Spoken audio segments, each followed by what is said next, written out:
വിവിധ ആവശ്യങ്ങൾ ഉന്നയിച്ച സർക്കാർ ജീവനക്കാരും അധ്യാപകരും ആലപ്പുഴ വിദ്യാഭ്യാസ ഉപഡയറക്ടർ ഓഫീസിലേക്ക് മാർച്ചും ധർണയും നടത്തി.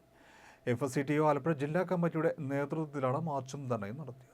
PFRDA നിയമം പിൻവലിക്കുക, ക്ഷാമബദ്ധ ശമ്പള പരിഷ്കരണ കുടിശ്ശിക അനുവദിക്കുക തുടങ്ങിയ ആവശ്യങ്ങൾ ഉന്നയിച്ചാണ് സർക്കാർ ജീവനക്കാരും അധ്യാപകരും ആലപ്പുഴ വിദ്യാഭ്യാസ ഉപഡയറക്ടർ ഓഫീസിലേക്ക് മാർച്ചും ധർണയും നടത്തിയത്. ആലപ്പുഴ EMS സ്റ്റേഡിയത്തിൽ നിന്ന് ആരംഭിച്ച മാർച്ചിൽ നിരവധി ജീവനക്കാരും അധ്യാപകരും പങ്കെടുത്തു. Kerala secretariat employees association general secretary KN Ashok Kumar dharna ഉദ്ഘാടനം ചെയ്തു. FSCTU ജില്ലാ പ്രസിഡന്റ് PD ജോഷി അധ്യക്ഷനായി. NGO യൂണിയൻ സംസ്ഥാന സെക്രട്ടറി P സുരേഷ്, KGO സംസ്ഥാന vice president doctor Siji Somaraj, C Sirish, Ramesh Gopinath തുടങ്ങിയവർ പ്രസംഗിച്ചു. നിർവചിക്കപ്പെട്ട ആനുകൂല്യം ഉറപ്പാക്കുന്ന പെൻഷൻ പദ്ധതി നടപ്പാക്കുക, ശമ്പള പരിഷ്കരണ നടപടികൾ ഉടൻ ആരംഭിക്കുക തുടങ്ങിയ ആവശ്യങ്ങളും സമരത്തിലൂടെ ഉന്നയിച്ചു. ഈ മാർച്ചിലും ധർണയിലും FSCTU മുന്നോട്ട് വയ്ക്കുന്ന മുദ്രാവാക്യങ്ങളെ സംബന്ധിച്ച് വളരെ വിശദമായി തന്നെ ഇവിടെ സൂചിപ്പിച്ചു കഴിഞ്ഞിട്ടുണ്ട്. കേരളത്തിലെ സർക്കാർ ജീവനക്കാരെ സംബന്ധിച്ച്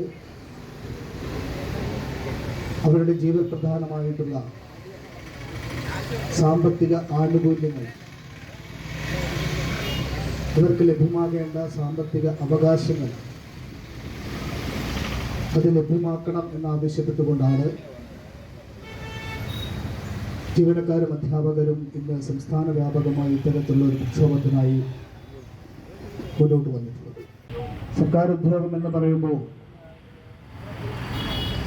മറ്റിതര മേഖലകളിൽ എന്തെല്ലാം ആനുകൂല്യങ്ങളും അവകാശങ്ങളും ലഭ്യമാകുമെങ്കിലും